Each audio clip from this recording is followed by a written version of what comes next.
Hi, everyone. Today I'm going to talk about the Spanish-American War, an event that occurred in 1898 and had long-lasting effects on America's foreign policy. The Spanish-American War is significant because it is the moment when the United States began to aggressively assert itself as a world power and try to build an empire overseas, a process we call imperialism. So, the story of the Spanish American War actually begins with a revolution in Cuba in 1895. At the time, Cuba was one of the last remnants of Spain's once great empire in the New World. Spanish misrule, a lack of political representation, and economic pressures from American tariffs led to renewed calls for Cuban independence in 1895. As the struggle for Cuban independence intensified, reports of Spanish mistreatment of the Cuban people made their way to the United States. These reports included descriptions of unsanitary detention camps created by Spanish officials to crack down on the rebellion. Americans sympathized with the plight of the Cuban people. However, it was more than just humanitarian concerns that created an interest for America in Cuba. We need to note that the United States had long been interested in Cuba, dating back to before the Civil War. In the 1850s, pro-slavery forces within the United States had tried to unsuccessfully purchase Cuba as part of a larger belief in manifest destiny. Now, the war for Cuban independence refocused America's attention on the island, and the forces of nationalism, economic interest, and yellow journalism all helped embroil the United States in a larger war with Spain. So let's break down exactly how this happened. So the first major cause of the Spanish-American War was the increased nationalism that was sweeping through the United States in the 1890s. The United States had just fulfilled its manifest destiny by closing the western frontier and laying claim to all the lands from one coast to the other. The same nationalistic spirit that fueled the wars with Native American tribes for Western lands was now causing the United States to imperialize, and intense patriotism was being promoted by governmental and private organizations alike. For example, it's no coincidence that it was the 1890s when American school students began reciting the Pledge of Allegiance, and the practice of standing for the Star-Spangled Banner became a ritual within American society as well. This growing nationalism would influence Americans to create a more muscular foreign policy, and the United States became increasingly willing to invoke the Monroe Doctrine in order to exert its influence in the Western Hemisphere. These calls for America to get more actively involved in foreign countries came at the same time the country was experiencing social conflicts created by labor unrest and a new wave of immigration. Many Americans believed that imperialism could unite the country and create a new safety valve to relieve social and economic pressures. Frederick Jackson Turner, in a speech at the Chicago World's Fair in 1893, alluded to this growing belief that the next American frontier laid overseas. Now, the second major cause of the Spanish-American War was the economic interests of the United States. The Second Industrial Revolution of the late 1800s had transformed the United States into an industrial power. But the closing of the frontier in the 1890s meant that the United States would have to find new markets overseas in order to sell their goods. The Panic of 1893 had led many business leaders to be wary of war, fearing that it would further destabilize the economy. Initially, President William McKinley shared these reservations. However, more imperialistic-minded politicians like Teddy Roosevelt, who at the time was the Assistant Secretary of the Navy, saw a war with Spain as an opportunity to retake from the dwindling power that Spain once was territories such as the Philippines. The Philippines could serve as a gateway to Asia and give America access to important markets in China. A war with Spain had other implications as well. Control of Cuba would impact the balance of power in the Gulf of Mexico and affect U.S. trade. The United States had long desired to build a canal through Central America in order to join the Atlantic and Pacific Oceans. American leaders such as Senator Henry Cabot Lodge predicted that control of Cuba would be vital to America's dream of a canal. Therefore, when the revolt in Cuba began to threaten American investment in the country, which totaled over $50 million, President McKinley ordered a U.S. battleship, the USS Maine, into Havana Harbor to protect American citizens and property. Now, the third cause of the Spanish-American War was yellow journalism, which drummed up support for a war with Spain. In the Gilded Age, mass circulation newspapers emerged, which competed for the attention of the public. The two most significant publications were the New York World, owned by Joseph Pulitzer, and the New York Journal, controlled by William Randolph Hearst. These rival newspapers printed sensational and sometimes false news stories in order to sell more copies. William Randolph Hearst, in particular, viewed a war with Spain as an opportunity to elevate the prominence of his newspaper and increase his own influence. Indeed, the events in Cuba proved to be very good for Hearst and the New York Journal, and the newspaper fed the public stories recounting horrible atrocities inflicted on the Cuban people by the Spanish military under the leadership of General Weyler, who had earned the nickname Butcher. Now, these stories tugged at the public's heartstrings and helped shift public opinion in favor of a war with Spain. However, the biggest story by far covered by Hearst was the explosion of the USS Maine. On February 15, 1898, the USS Maine, the same American battleship that had been earlier sent to Cuba, mysteriously blew up off the coast of Havana, killing 266 American sailors. Almost immediately, the Yellow Press blamed Spain for the destruction of the U.S. battleship, with rumors that the explosion had been caused by a Spanish mine.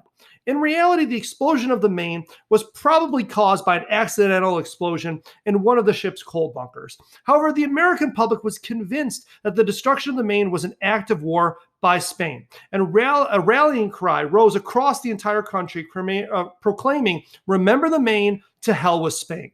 So on April 11th, 1898, a reluctant McKinley sent a war message to Congress asking for the United States to intervene in Cuba.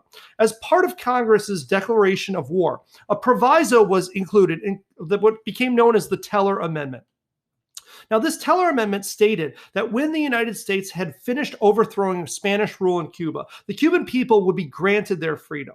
The Teller Amendment satisfied a growing number of anti-imperialists within the United States, as well as the Cuban revolutionaries who feared that they were trading one imperial ruler for another.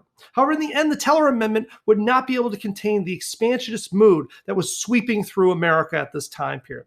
So the Secretary of State, John Hay, called the conflict with Spain a splendid little war. And indeed, from a military perspective, the war was rather one-sided. The fighting in the Spanish-American War only lasted about 4 months, and in the end, only 400 Americans died in combat. However, another 5,000 American soldiers died from diseases such as malaria and dysentery. And many soldiers became terribly ill from eating tainted meat supplied by the U.S. Army. So, two battles stand out during the Spanish-American War because they would have significant consequences for American history, even after the fighting had ended. The first was the Battle of Manila Bay in the Philippines.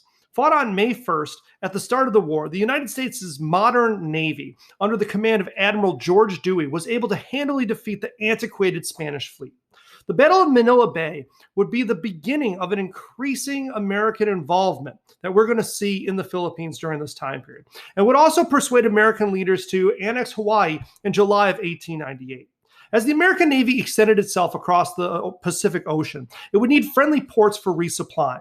The Hawaiian Islands suddenly became of critical strategic importance to America's expansion in the Pacific.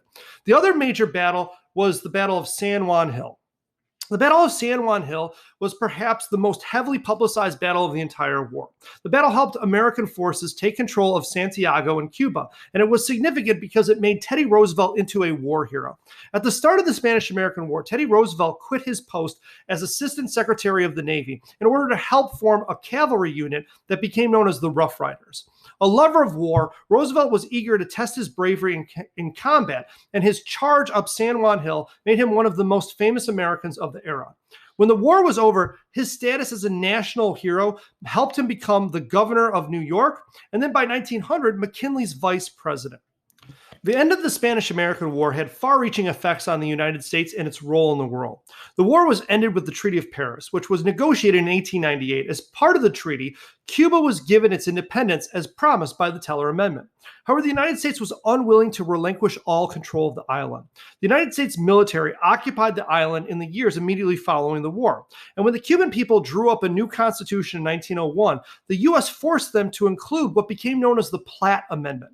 The Platt Amendment gave the United States at least partial control over Cuba by limiting Cuba's ability to make treaties, granting the U.S. oversight of Cuba's debt, and allowing the United States to militarily intervene in Cuba whenever it wanted, which it did in 1906 and again in 1917.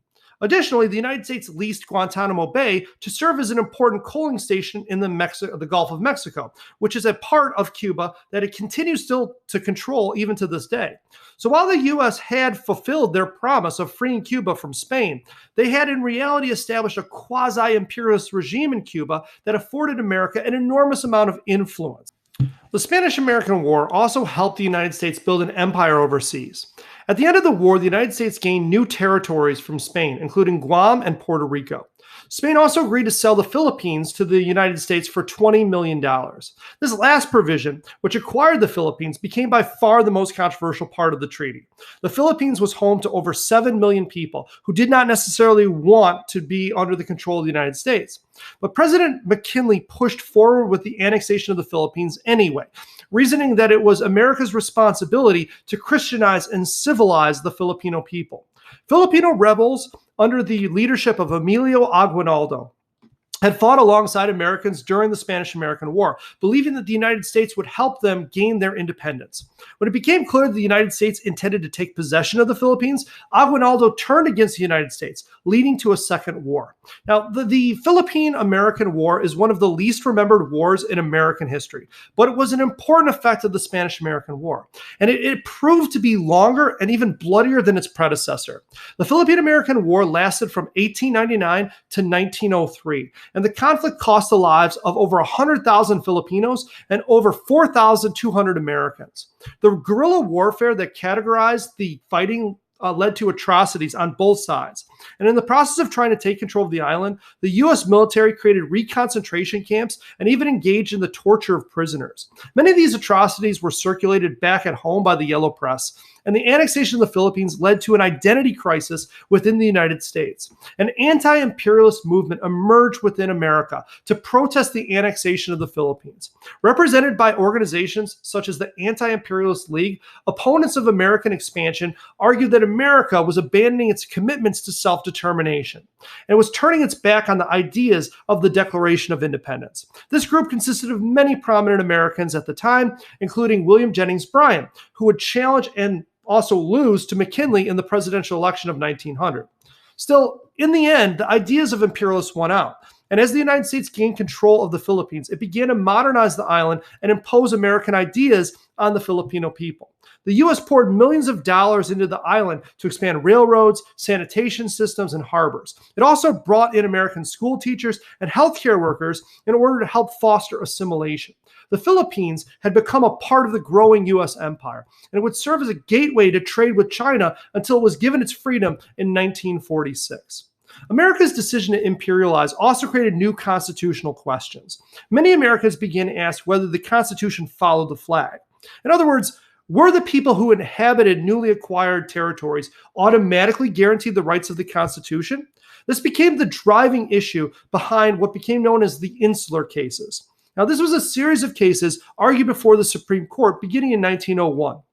The court ultimately ruled in favor of imperialists, arguing that constitutional rights were not automatically extended to conquered territories. Instead, Congress had to grant the people of these territories rights guaranteed in the Constitution.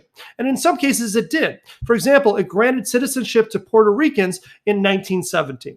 So the Spanish-American War would make America a world power, and it ushered in an era of imperialism that would continue up through World War I. The 20th century was marked by a growing presence in world fairs for the United States, and the Spanish-American War was an incredibly important stepping stone in that process.